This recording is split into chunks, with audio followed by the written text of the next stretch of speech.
arrested Jesus. They bound him and brought him first to Annas, who was the father-in-law of Caiaphas, the high priest that year. Caiaphas was the one who had advised the Jews that it would be good if one man died for the people. Simon Peter and another disciple were following Jesus. Because this disciple was known to the high priest, he went with Jesus into the high priest's courtyard. But Peter had to wait outside at the door. The other disciple, who was known to the high priest, came back, spoke to the girl on duty there, and brought Peter in. You are not one of his disciples, are you? The girl at the door asked Peter. He replied, "I am not." It was cold, and the servants and officials stood around a fire they had made to keep warm. Peter also was standing with them, warming himself. Meanwhile, the high priest questioned Jesus about his disciples and his teaching. "I have spoken openly to the world," Jesus replied. "I always taught in synagogues or at the temple, where all the Jews come together. I said nothing in secret. Why question me? Ask those who heard me. Surely they know what I said." When Jesus said this, one of the officials nearby struck him in the face. "Is this the way you answer the high priest?" He demanded. "If I said something wrong," Jesus replied, "testify as to what is wrong. But if I spoke the truth, why did you strike me?" Then Annas sent him, still bound, to Caiaphas the high priest. As Simon Peter stood warming himself, he was asked, You are not one of his disciples, are you? He denied it, saying, "I am not." One of the high priest's servants, a relative of the man whose ear Peter had cut off, challenged him. "Didn't I see you with him in the olive grove?" Again Peter denied it, and at that moment a rooster began to crow. Then the Jews led Jesus from Caiaphas to the palace of the Roman governor. By now it was early morning, and to avoid ceremonial uncleanness, the Jews did not enter the palace. They wanted to be able to eat the Passover. So Pilate came out to them and asked, "What charges are you bringing against this man?" "If he were not a criminal, They replied. we would not have handed him over to you. Pilate said, "Take him yourselves and judge him by your own law." But we have no right to execute anyone." The Jews objected. This happened so that the words Jesus had spoken, indicating the kind of death he was going to die, would be fulfilled.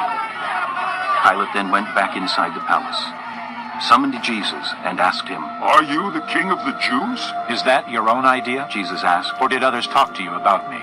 "Am I a Jew?" Pilate replied, "It was your people and your chief priests who handed you over to me. What is it you have done?" Jesus said, "My kingdom is not of this world. If it were, my servants would fight to prevent my arrest by the Jews. But now my kingdom is from another place." "You are a king, then." said Pilate. Jesus answered, "You are right in saying I am a king.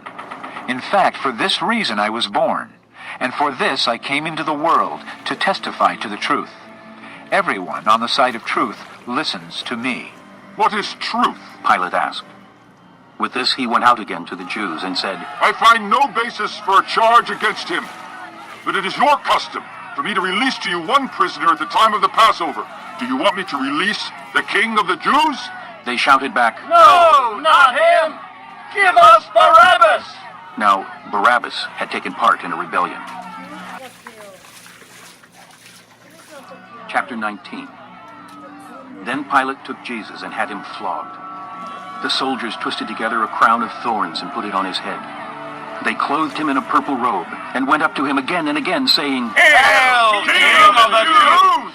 And they struck him in the face. Once more Pilate came out and said to the Jews, "Look, I am bringing him out to you to let you know that I find no basis for a charge against him." When Jesus came out wearing the crown of thorns and the purple robe, Pilate said to them, "Here is the man." As soon as the chief priests and their officials saw him, they shouted, "Crucify! Crucify!" But Pilate answered, "You take him and crucify him. As for me, I find no basis for a charge against him." The Jews insisted. "We have a law, and according to that law he must die, because he claimed to be the Son of God." When Pilate heard this, he was even more afraid, and he went back inside the palace. "Where do you come from?" He asked Jesus, but Jesus gave him no answer. "Do you refuse to speak to me?" Pilate said, "Don't you realize I have power either to free you or to crucify you?" Jesus answered, "You would have no power over me if it were not given to you from above. Therefore, the one who handed me over to you is guilty of a greater sin." From then on, Pilate tried to set Jesus free, but the Jews kept shouting, "If you let this man go, you are no friend of Caesar. Anyone who claims to be a king opposes Caesar.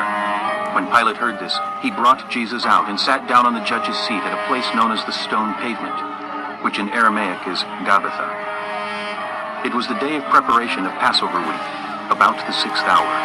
Here is your king. Pilate said to the Jews, but they shouted, Take him away! Take him away! Crucify him! Shall I crucify your king? Pilate asked. We have no king but Caesar. The chief priests answered. Finally, Pilate handed him over to them to be crucified. So, the soldiers took charge of Jesus.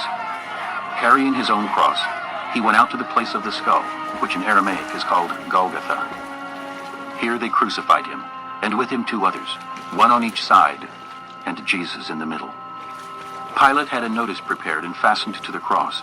It read, Jesus of Nazareth, the King of the Jews. Many of the Jews read this sign, for the place where Jesus was crucified was near the city, and the sign was written in Aramaic, Latin, and Greek. The chief priests of the Jews protested to Pilate. Do not write the king of the Jews, but that this man claimed to be king of the Jews. Pilate answered, What I have written, I have written. When the soldiers crucified Jesus, they took his clothes, dividing them into 4 shares, one for each of them, with the undergarment remaining. This garment was seamless, woven in one piece from top to bottom. Let's not tear it. They said to one another, Let's decide by lot who will get it.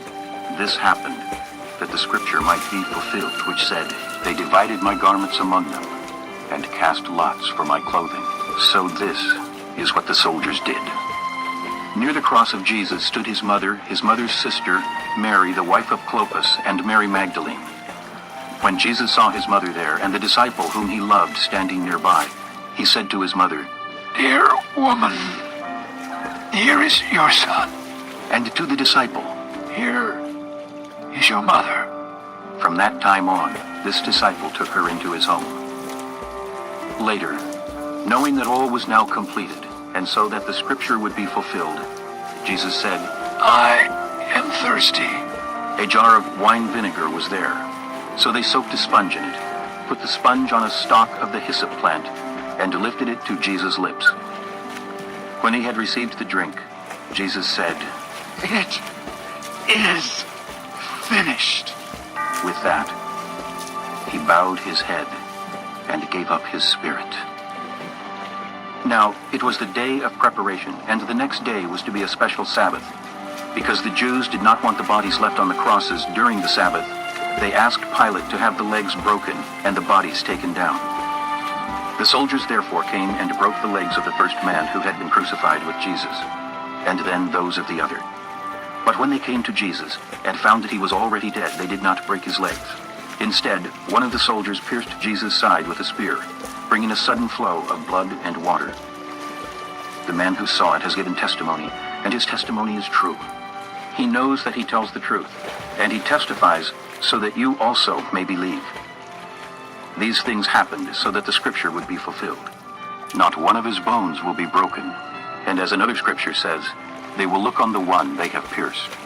Later, Joseph of Arimathea asked Pilate for the body of Jesus. Now, Joseph was a disciple of Jesus, but secretly, because he feared the Jews. With Pilate's permission, he came and took the body away. He was accompanied by Nicodemus, the man who earlier had visited Jesus at night. Nicodemus brought a mixture of myrrh and aloes, about 75 pounds. Taking Jesus' body, the 2 of them wrapped it with the spices in strips of linen. This was in accordance with Jewish burial customs. At the place where Jesus was crucified, there was a garden, and in the garden a new tomb, in which no one had ever been laid. Because it was the Jewish day of preparation, and since the tomb was nearby, they laid Jesus there. Chapter 20. Early on the first day of the week, while it was still dark, Mary Magdalene went to the tomb and saw that the stone had been removed from the entrance. So she came running to Simon Peter and the other disciple, the one Jesus loved, and said, They have taken the Lord out of the tomb, and we don't know where they have put him. So Peter and the other disciple started for the tomb.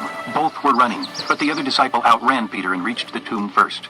He bent over and looked in at the strips of linen lying there, but did not go in. Then Simon Peter, who was behind him, arrived and went into the tomb. He saw the strips of linen lying there, as well as the burial cloth that had been around Jesus' head. The cloth was folded up by itself, separate from the linen. Finally, the other disciple who had reached the tomb first also went inside. He saw and believed. They still did not understand from Scripture that Jesus had to rise from the dead. Then the disciples went back to their homes, but Mary stood outside the tomb crying. As she wept, she bent over to look into the tomb and saw two angels in white seated where Jesus' body had been, one at the head and the other at the foot. They asked her, Woman, why are you crying? They have taken my Lord away, she said. and I don't know where they have put him. At this, she turned around and saw Jesus standing there. But she did